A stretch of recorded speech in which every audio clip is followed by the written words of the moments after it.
Bien, bonjour à tous. Je suis ravi de vous voir, même si j'aurais préféré vous voir plus nombreux, je l'avoue, mais je ne veux pas vous faire le reproche de ne pas être nombreux, puisque vous êtes là, donc c'est très bien.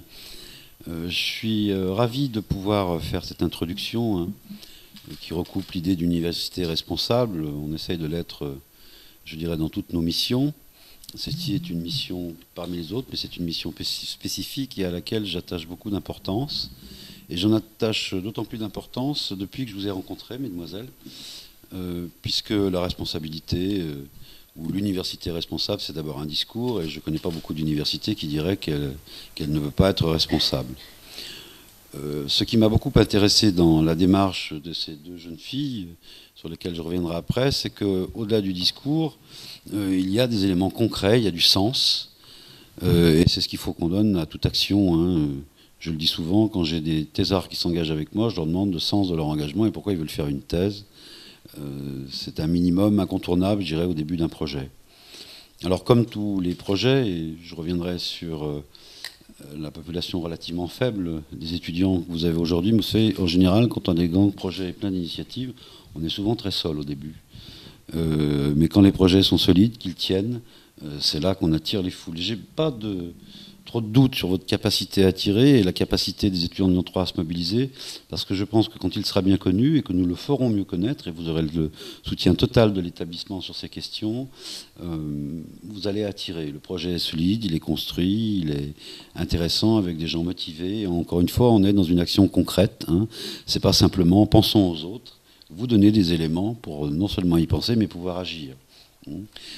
Le deuxième élément qui me séduit beaucoup, c'est qu'il y a dans cette démarche hein, que vous proposez et qui est déjà suivie, parce que c'est à la fois pas beaucoup et déjà beaucoup, on peut faire déjà pas mal. Hein, si l'ensemble des étudiants qui sont dans la salle commencent à se mobiliser et travaillent avec vous sur cette question, c'est déjà un beau résultat et on pourrait faire des choses intéressantes hein, qui vont servir. Oui, ce que j'aime bien, c'est que vous resituez l'idée dans, comment dirais-je, vous replacez les étudiants dans un contexte social qui est parfois un peu oublié à l'université, et c'est un des grands paris que j'ai fait pour cet établissement. Je l'ai fait sur le sport, je vous l'ai dit.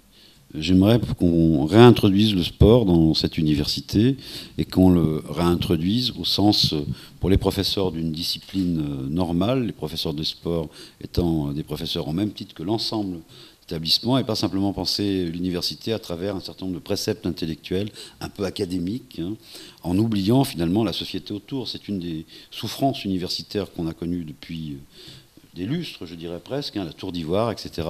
Donc non, il faut la resituer dans un cadre social. Vous y contribuez évidemment à travers ce que vous faites. Il faut la resituer dans ce cadre-là, et ça c'est un message que j'envoie aux étudiants. Il faut la resituer dans d'autres cadres, les milieux socio-économiques, la recherche, l'international. Et c'est un effort constant aujourd'hui de la nouvelle équipe de l'université hein, que de la resituer dans son cadre, je dirais, socio-économique à tous les niveaux, le milieu territorial. Et là, on est sur un engagement qui prend une forme, je le crois, très territoriale, niveau national, international, j'en parlais à l'instant. Donc cette idée m'est plus que sympathique. Elle donne du sens, justement. Elle donne du sens aussi parce que ça fait partie, à mon sens, justement, d'un état d'esprit. Un état d'esprit que je souhaite universitaire dans l'absolu, mais d'abord Lyon 3. Hein, le lien à la société et l'engagement qu'on peut avoir avec des personnes en difficulté, avec tout ce que vous proposez comme forme d'action, c'est une expérience très formatrice à titre individuel. Si je ne me retenais pas, je la rendrais obligatoire dans les cursus. Je vous l'ai d'ailleurs dit. Je le sois sincère que dans un avenir prochain, alors évidemment, tout ceci recouvre des questions politiques, les conseils, les CA, de faire partager l'idée à d'autres qui ont parfois une vision disciplinaire ou une vision de leur discipline très exclusive, où on ne peut rien y associer. Hein. On fait une formation, on doit faire ceci, alors attention, tout le reste est dangereux. Non, on sait qu'il y a des pays qui vont beaucoup plus loin, on l'évoquait l'autre jour, hein, puisqu'aux Pays-Bas, quand on fait médecine, eh bien, si on travaille comme mitron ou boulanger chez un artisan, on peut faire valider ça comme un module de sa formation en médecine. C'est considéré comme une démarche de socialisation.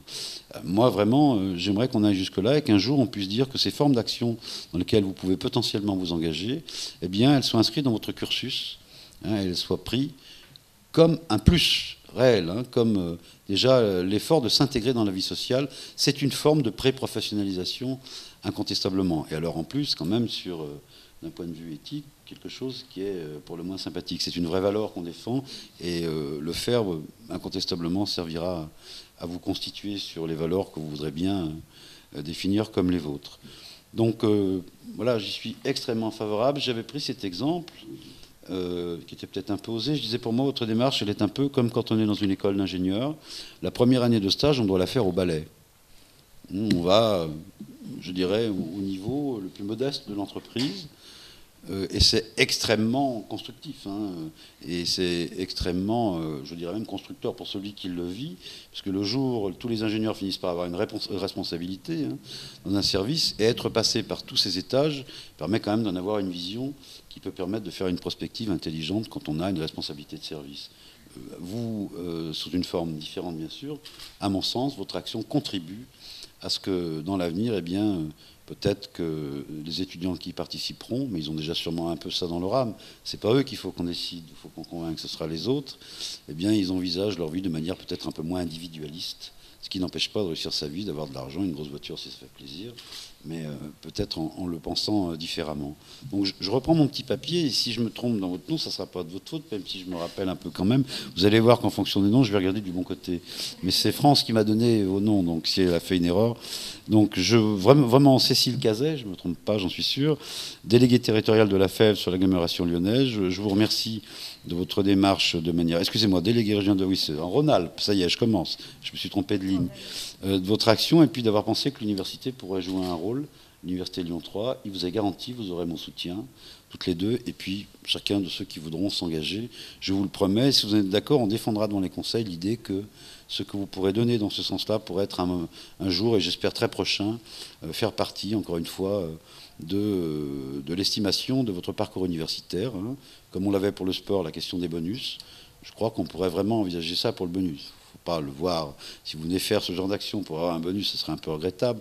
Mais par contre, que vous vous engagez dans ce sens mérite très sincèrement que vous ayez un bonus. Au passage, vous me permettez de vous envoyer un autre message. Je réfléchis beaucoup à l'idée que les étudiants qui sont... Vous êtes tous méritants, mais les conditions sociales ne sont pas toujours les mêmes.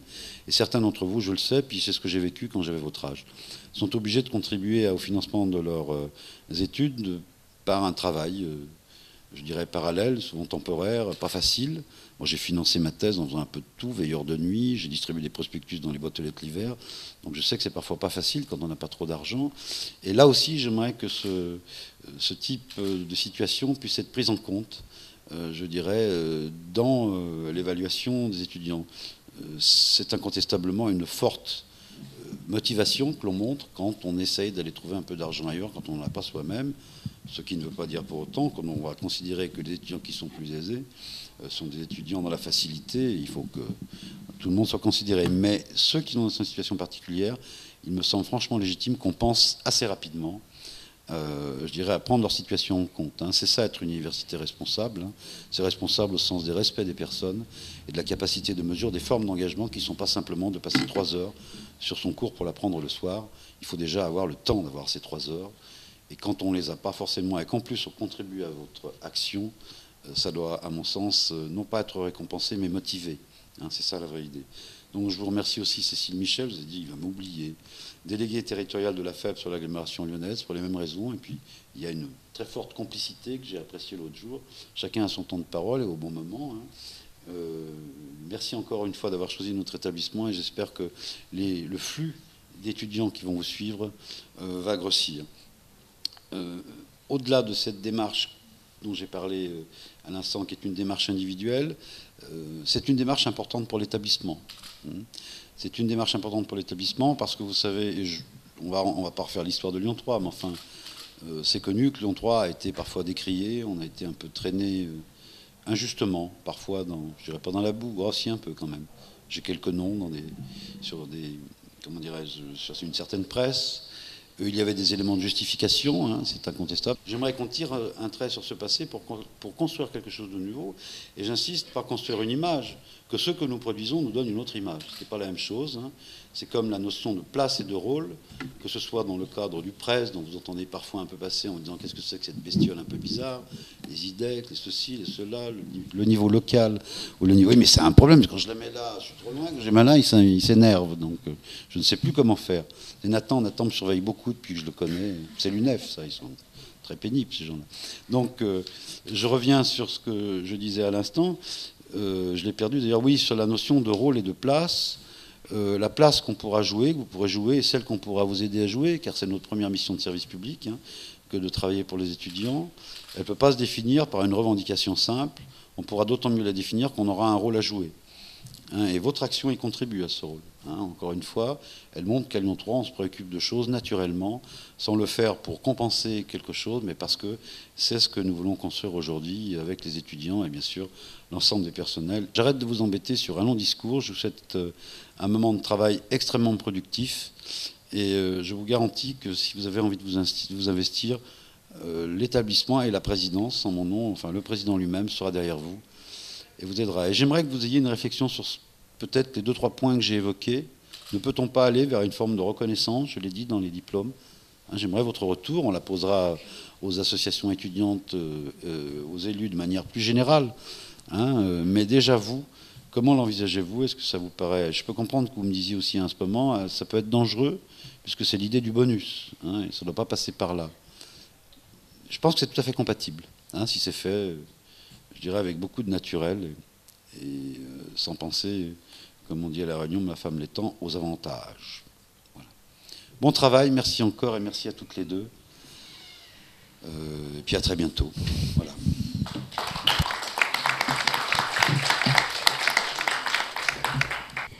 La première chose qui frappe quand on arrive au Brésil, c'est la diversité des gens qui y vivent. Ce pays immense et tout jeune, qui a connu de multiples vagues d'immigration, est riche de couleurs et de cultures différentes. C'est comme si le monde entier se donnait rendez-vous au Brésil, chacun étant fier de raconter que son grand-père est allemand, italien, chinois ou polonais. Il n'y a pas de frontières concrètes entre les peuples, entre les hommes, qu'ils aient des origines différentes, une culture différente. Les frontières sont créées artificiellement quand règne la peur de l'autre, l'appât du gain et du pouvoir. Seule existe vraiment la talvera. La talvera, c'est l'espace qui sépare deux champs. Chaque agriculteur en a besoin pour faire demi-tour à sa charrue ou à sa moissonneuse. Cet endroit, on ne sait pas vraiment à qui il appartient et il ne ressemble pas au reste du champ. Il y pousse souvent des arbustes, des mauvaises herbes, on peut y trouver une fosse, une haie. Chacun est différent, chacun a travaillé son champ avec ce que lui a donné la vie, avec les rencontres qu'il a faites et avec ses aspirations propres. Ce que je considérais comme des frontières n'est que ce qui a fait la typographie de mon champ. En venant au Brésil, je n'ai pas traversé de frontières. J'ai simplement franchi la talvera. Le vrai enjeu est alors de ne plus raisonner en termes de frontières, mais de se demander ce que l'on désire faire de ce nouvel espace. L'ignorer simplement, ou alors essayer de le modeler, pour que chacun puisse tirer parti de ce que l'autre a à lui apporter. Ce qui fait la beauté de la notion d'extension au Brésil et du projet UCF Université sans frontières, c'est que ces projets interviennent directement sur la talvera. C'est une posture qui y ressemble. Les étudiants ne travaillent pas que pour eux, ils travaillent dans un but commun d'amélioration des réalités, sans jugement et avec une volonté de créer ensemble. D'un côté, ils augmentent leurs chances sur le marché du travail, gagnent une bourse et se forment sur le terrain. D'un autre côté, ils aident une population qui en a besoin. Ils apprennent à comprendre leur réalité, leurs problématiques propres, leurs demandes, leur vision de vie. Cependant, pour arriver à cette amélioration, cela demande de travailler la talvera. Et pendant longtemps.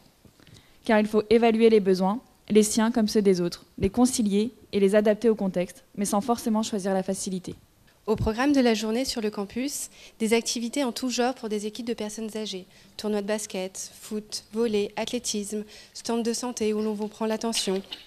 Les personnes âgées, sous le regard protecteur des étudiants qui s'occupent de l'organisation, prennent possession du campus. Dans l'après-midi, réunis dans l'amphithéâtre, ils rigolent tous comme des dingues en poussant des hurlements et semblent s'éclater comme des fous. Ce qui m'a réellement marqué aujourd'hui, lors de cette journée passée au cœur de l'université à vendre des pots de miel et du pain d'épices, au milieu de tous ces anciens, c'est cette présence de l'université dans la société. Il y a quelque chose dans l'université du Brésil qui en fait une chose unique.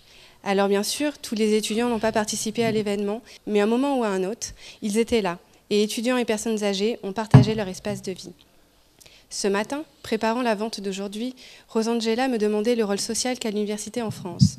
Elle a eu du mal à comprendre qu'il n'y avait rien de plus que de fournir un enseignement. Puis elle m'a demandé « L'université est gratuite en France ?» Je lui dis que non. Et elle a enchéri « Ici, l'université est gratuite. C'est normal que nous rendions à la société ce qu'elle nous a donné. » L'idée part encore une fois du constat que certaines familles rurales ont besoin de sources de revenus complémentaires pour pouvoir perdurer et ne pas avoir à s'installer en ville.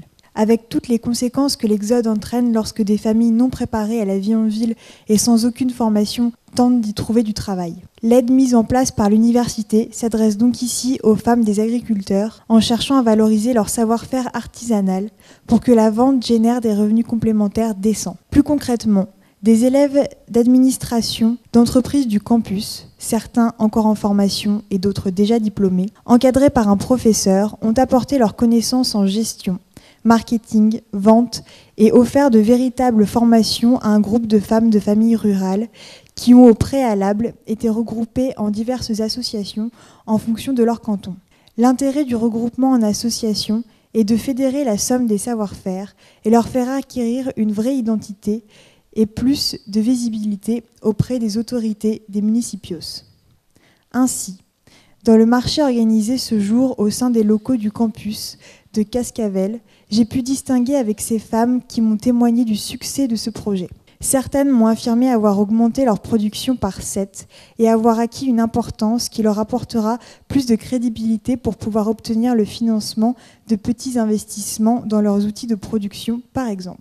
Pour ma part, je trouve ce projet vraiment intéressant. Bien entendu, pour les étudiants, c'est à nouveau une occasion de mettre en application de manière concrète les enseignements théoriques reçus et de voir les résultats obtenus, ne serait-ce que par la considération qu'ont ces femmes aujourd'hui envers eux. Pour les femmes d'agriculteurs, cela permet non seulement de pouvoir assurer une nouvelle source de revenus, mais aussi de créer et préserver le lien social qui peut exister en campagne, ce qui stabilise et développe les localités retirées, voire isolées. Pour le Brésil, cela contribue à la préservation des savoir-faire, du patrimoine culturel, artisanal et rural.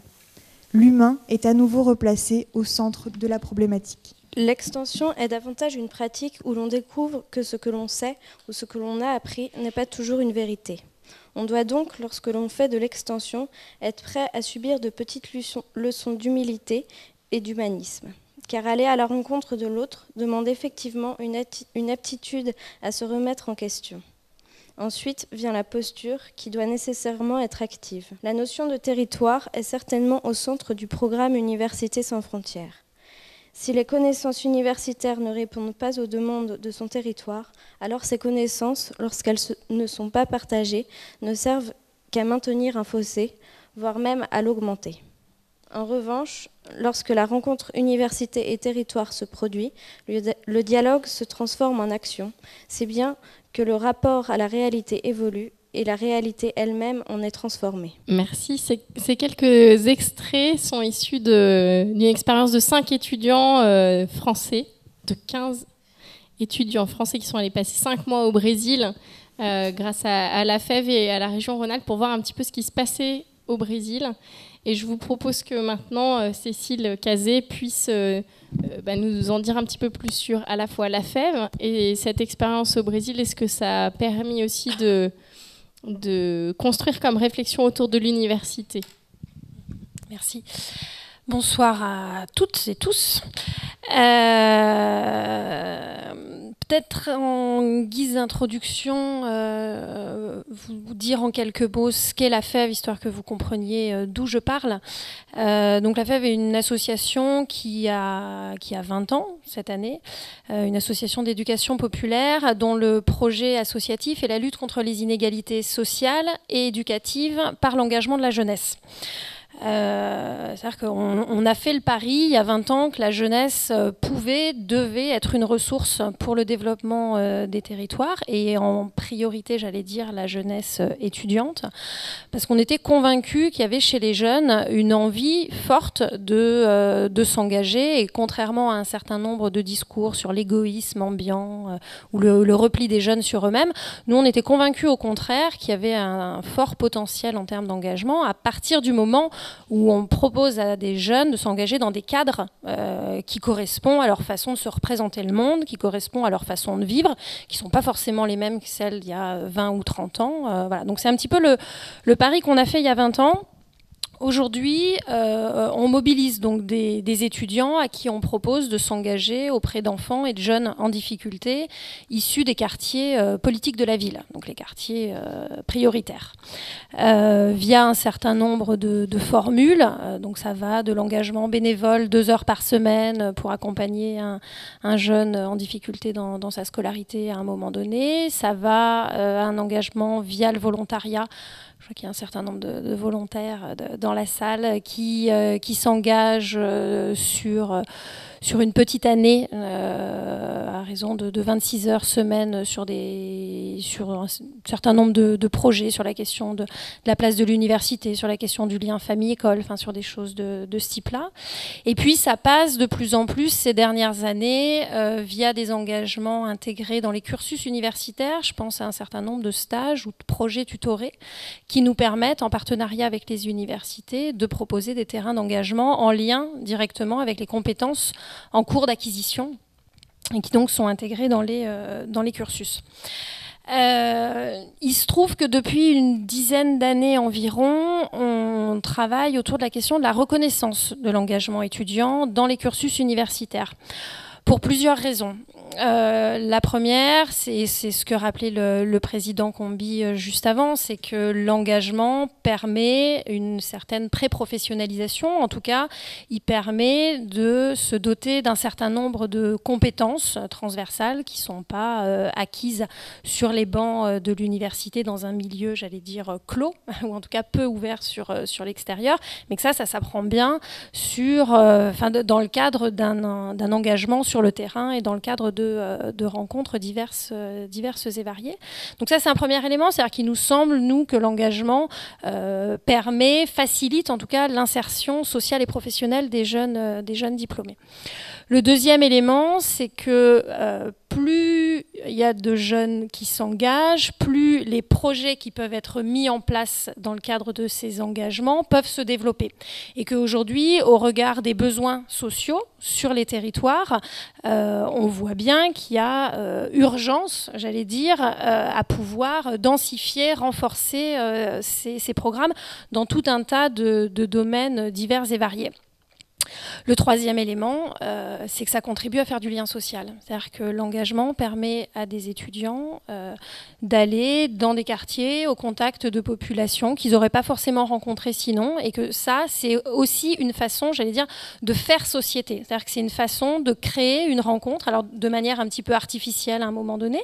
Donc on l'accompagne et on essaye de réfléchir collectivement sur cette rencontre. Mais en tout cas, pour nous, c'est véritablement un outil de mixité, de diversité sociale et d'une façon de faire société qui est basée sur de l'affect. C'est-à-dire qu'on fait aussi à un moment donné le pari que vivre ensemble, c'est être pris dans un faisceau de relations qui nous renvoie à ce qu'on est, à ce qu'on pense, et que ça, c'est quelque chose d'important. Donc on a beaucoup travaillé sur ces questions-là, on a conventionné avec un certain nombre d'universités, et il se trouve qu'il y a quelques années, on a rencontré donc cette expérience brésilienne dont parlait Cécile précédemment, qui est un programme qui s'appelle Université sans frontières, et qui est un programme qui a vocation à proposer, à encadrer des étudiants qui, dans le cadre de leurs études, donc c'est véritablement inscrit dans les parcours universitaires, qui ont vocation à monter des projets avec des populations en difficulté. Donc soit des populations éloignées géographiquement des centres universitaires, soit des populations particulièrement pauvres. Et donc on a eu la chance de rencontrer la secrétaire d'État brésilienne qui a mis en place ce programme et de permettre à des étudiants de la région Rhône-Alpes de partir et de s'intégrer sur ces programmes-là de façon à ce qu'ils reviennent et qu'ils nous disent un petit peu comment les choses se passent là-bas. Peut-être pour être un petit peu concrète, je vais peut-être vous faire le récit d'un programme en particulier. Aux alentours du campus d'Irati, qui est une des villes dans le sud du Paraná, il y a eu un projet comme ça il y a 4-5 ans d'étudiants qui ont accompagné des paysans dans le cadre de programmes de reconversion professionnelle. C'est-à-dire qu'il y avait une communauté paysanne qui était installée sur un territoire et qui n'arrivait plus à subvenir à ses besoins sous le poids de l'agrobusiness et qui se retrouvait dans une situation où il y avait deux options. La première, c'était l'exode rural, aller chercher, en tout cas, si ce n'est en trouver, aller chercher du travail dans les grandes villes avec toutes les questions que ça pose de déracinement, de pauvreté, voilà. Soit arriver à trouver une solution pour rester vivre dans le village. Et donc, il y a un groupe d'enseignants chercheurs et donc, qui ont accompagné cette démarche-là et qui ont, sur 12 ou 18 mois, je ne sais plus bien, accompagné ces paysans à devenir des apiculteurs. Donc ils les ont formés. Donc il y a des étudiants qui étaient spécialistes de l'apiculture. Je ne pourrais pas vous dire comment ça s'appelle parce que je suis bien ignorante en la matière. Mais qui ont formé les paysans, qui leur ont appris à récolter le miel. Il y a d'autres étudiants qui ont travaillé avec les femmes sur la manière dont le miel pouvait être transformé en savon, en produits divers et variés, donc ce qui était aussi une source de revenus supplémentaires. D'autres étudiants qui, pour le coup, travaillaient sur les questions d'alimentation, de diététique, ou qui faisaient des études d'assistante maternelle ou d'auxiliaire puéricultrice, enfin l'équivalent de ces métiers-là chez nous, qui ont accompagné les femmes de la communauté à réfléchir à la manière dont cette nouvelle denrée alimentaire, qui était assez peu usitée jusque-là, pouvait s'intégrer dans le cadre d'une alimentation qui évolue. Des étudiants en économie et en marketing qui ont aidé la communauté à monter une coopérative de façon à pouvoir écouler les produits. Donc on est dans ce type de programme-là au Brésil. C'est-à-dire qu'on est vraiment sur des étudiants qui s'engagent sur la base de compétences qui sont en train d'acquérir et qui opèrent un certain transfert de compétences auprès de populations qui sont en difficulté à un moment donné. Un autre avantage, j'allais dire, si ce n'est que l'élévation du niveau de connaissance ou la professionnalisation, ou en tout cas la mise en application pratique de savoir acquis à l'université, c'est sur le plan de la recherche. C'est-à-dire que, parce que on sait quand même qu'à l'université en France, la question de la recherche est une question fondamentale qui est importante, mais qui souvent, c'est vrai, laisse assez peu de place aux autres activités universitaires. Ce type de programme a permis de réintroduire comme objet de recherche des façons de cultiver, par exemple. Je me souviens comme ça qu'il y a de jeunes doctorants, futurs ingénieurs agronomes, qui s'étaient réintéressés à des façons de cultiver qu'on n'utilisait plus depuis 100, 150 ou 200 ans. Donc, c'est devenu un nouvel objet de recherche qui, du coup, a acquis une légitimité scientifique et universitaire et qui, de ce fait, a contribué aussi à rééquilibrer des rapports de pouvoir qui pouvaient être inégalitaires à la base. Donc, ce programme brésilien, pour nous, a véritablement été quelque chose qui a alimenté nos réflexions dans la mesure où, jusque-là, on était plutôt sur des modalités d'engagement où ce qu'on demandait aux étudiants, c'est simplement d'avoir envie de s'engager. On ne demandait pas d'avoir des compétences particulières. Donc là, on voit bien qu'on peut enrichir la proposition d'engagement. La deuxième expérience plus récente qui a croisé notre route ces dernières années, c'est une expérience issue de Grande-Bretagne au sein de l'université du Queen Mary, expérience de community organizing. Alors le community organizing, c'est le fait pour des organisations ou des groupes constitués de se regrouper sur la base d'intérêts communs pour porter une revendication sur la scène publique ou politique à un moment donné. L'université du Queen Mary a intégré une organisation de ce type, un community organizing, ce qui présuppose que l'université se positionne comme un acteur du territoire au même titre que n'importe quel autre acteur du territoire et se reconnaît avec d'autres acteurs des intérêts communs. C'est-à-dire qu'on n'est pas sur une université qui porterait une lutte, une revendication pour elle-même à un moment donné. On est bien sur quelque chose de très ouvert sur le territoire. Et les collègues du Queen Mary racontaient que comme ça, ils ont pu porter un certain nombre de combats en matière de revendications salariales pour les agents de service de l'université, mais de la même manière qu'ils ont pu les porter pour d'autres agents de service à l'extérieur de l'enceinte universitaire. Donc on est aussi sur une expérience où l'université s'ouvre sur le territoire, garde ses spécificités tout en reconnaissant à d'autres acteurs et à d'autres interlocuteurs, j'allais dire une espèce de communauté de destin ou d'action. Alors pourquoi je vous parle de ces deux expériences ? Simplement pour dire que la question de la responsabilité sociale des universités, donc qui est un concept peut-être un peu barbare, mais qui pour nous désigne la capacité d'une université à tenir compte de l'environnement sur lequel elle est implantée. Cette responsabilité sociale des universités, elle peut vivre via tout un tas d'actions très différentes selon le contexte dans lequel elle s'inscrit. Et qui nous semble, nous, qu'aujourd'hui, en France, au vu du niveau d'inégalité sociale qui, en plus, n'a pas tendance à s'arranger, c'est-à-dire que les inégalités sociales, aujourd'hui, elles auraient plutôt tendance à se creuser. Quand on fait le constat que l'université a quand même beaucoup de ressources en termes de savoir, en termes de personnel, alors quand je dis c'est d'ailleurs pas le bon terme quand je dis personnel, c'est en termes d'humain, c'est-à-dire que ça peut être les étudiants, ça peut être les enseignants, ça peut être une équipe présidentielle, enfin en tout cas toutes les personnes qui évoluent et qui sont impliquées d'une manière ou d'une autre au sein de l'université, que ce soit les murs, le matériel informatique, enfin, l'université a un certain nombre de ressources qui peuvent être mises au service du territoire et notamment au service des territoires qui sont en difficulté. Nous, on est convaincus que l'université du 21e, 22e ou 30e siècle devra se saisir plus fortement de cette question. C'est-à-dire comment est-ce qu'on fait de l'université un agent de transformation sociale ? Comment est-ce qu'on accompagne la rencontre de l'université avec le territoire, parce qu'effectivement, on a tous tendance aujourd'hui à évoluer dans des bulles ou dans des sphères, et que la rencontre avec d'autres bulles ou d'autres sphères n'est pas forcément chose aisée.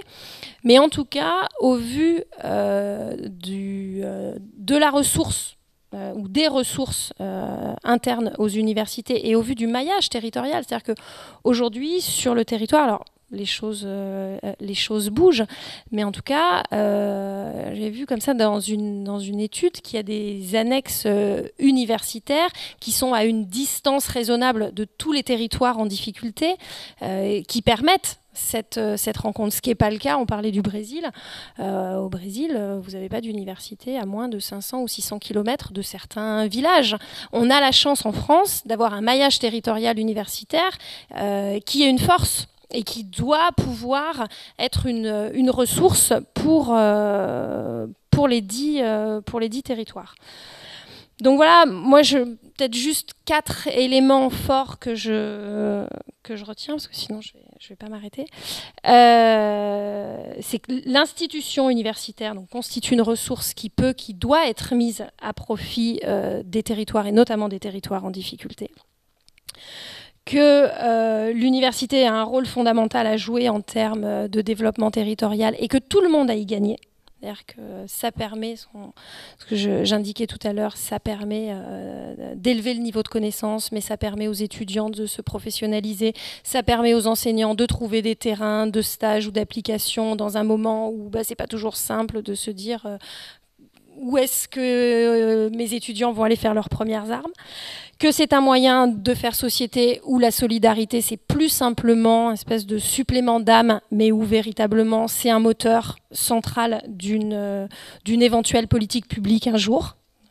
Je pense qu'on peut se donner ce type d'ambition et que selon les contextes et les réalités, les modalités de la mise en œuvre de la responsabilité sociale des universités peuvent être extrêmement variées à partir du moment où on se retrousse les manches et où collectivement on se pose aussi la question de ce qu'on a envie de faire. Voilà, c'est-à-dire qu'il n'y a pas aujourd'hui de recette miracle ou de baguette magique, mais que la responsabilité sociale des universités, elle se fera avec l'ensemble des acteurs sur un territoire. Moi, j'espère que l'université puisse être la locomotive de cette démarche, mais en tout cas, elle se fera avec les étudiants, avec les enseignants et avec l'ensemble des acteurs implantés sur un territoire. Merci Cécile. On a ouvert le propos de Cécile avec des petits extraits du Brésil. On va le terminer avec une vidéo qui va nous en dire un tout petit peu plus sur l'expérience du community organizing en Angleterre.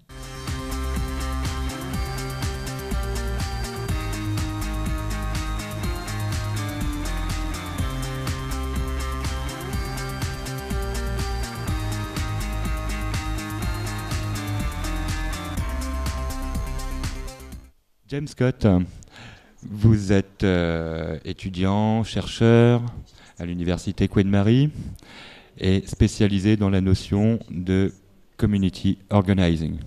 Okay. Le concept de community organizing est en fait un type d'organisation politique particulier, puisqu'en fait il permet à des institutions de s'auto-organiser, qui travaillent ensemble pour la définition de programmes communs pour le changement. Donc vraiment, l'objectif premier de community organizing, c'est vraiment de renforcer la société civile et de rééquilibrer les pouvoirs aussi bien entre la société civile, l'État et puis tout ce qui forme les entreprises, le pouvoir du business. Mais en tout cas, l'idée c'est de donner plus de pouvoir aux gens pour qu'ils participent plus à l'amélioration de leur vie. Nous venons de voir à la fois au Brésil, en Angleterre, commence à émerger aussi en France, différentes expériences d'universités socialement responsables, d'universités ouvertes sur leur territoire, d'universités qui ont envie à la fois effectivement, de développer un lien avec les territoires, tout autant que de mettre l'accent sur les relations aussi au sein de cette communauté universitaire. Et c'est un petit peu la démarche aujourd'hui de cette rencontre. Alors avant d'essayer justement de brainstormer ensemble sur les pistes concrètes qu'on peut trouver pour que Lyon 3 s'engage dans cette voie-là, je vous propose juste un petit quiz pour essayer de se dynamiser. Alors je vais poser une question et ceux qui répondent oui à la question se lèvent. On va voir un petit peu la tendance par rapport à tout ça. Alors, est-ce que je suis un enfant d'ouvrier ? Alors là, c'est sans appel. Aujourd'hui, il n'y a plus d'enfants d'ouvriers à Lyon 3. Ah si. Quand même, c'est très très faible pourcentage. Deuxième question, est-ce que j'ai un bac S ? Voilà, très faible pourcentage également. Est-ce que j'ai un bac pro ? Alors là, personne. Est-ce que je sais qui est le maire du 8e arrondissement ? Puisque vous n'êtes pas sans savoir que la Manu est... Ah si, ça augmente un petit peu. Est-ce que... Alors je crois que certains vont se relever tout de suite. Est-ce que je suis engagée dans une association étudiante ? Alors, on a un peu plus de monde, on a une bonne moitié de la salle, même plus de la moitié de la salle. Et est-ce que j'ai déjà parlé avec un agent d'entretien qui travaille à l'université ? Et plus de la moitié de la salle également. Très bien. Alors, c'était un petit peu une mise en bouche pour montrer dans les personnes qui fréquentent l'université, qui composent l'université, il y a des parcours, il y a des réalités, il y a des engagements qui sont variés et qui peuvent révéler parfois des inégalités sociales, des préoccupations sociales qui peuvent concerner toute l'université. Et c'est ensemble, avec toutes ces individualités, avec toutes ces réalités-là, qu'il est possible de composer et d'engager des propositions vers une université socialement responsable. Donc c'est aujourd'hui ce qu'on veut effectivement pouvoir faire ensemble. Alors on va vous proposer de faire un brainstorming tous ensemble, en se retournant un petit peu voilà, par groupe de 6. On va vous faire passer des post-it pour que sur les post-it, vous puissiez proposer justement dans quel domaine, dans quel terrain d'engagement vous auriez envie de voir l'université s'engager dans un sens d'une université socialement responsable. Alors, je pense que tout le monde peut participer à cette proposition. Et puis, les post-it, nous les afficherons ensuite. Il y a plusieurs personnes qui vont passer récupérer les post-it. Nous les afficherons et nous essaierons d'en diffuser certains également à l'écran. Donc on va se donner une bonne vingtaine de minutes pour faire ce brainstorming. Voilà, bonne réflexion à tous.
Voilà, le temps de brainstorming se termine.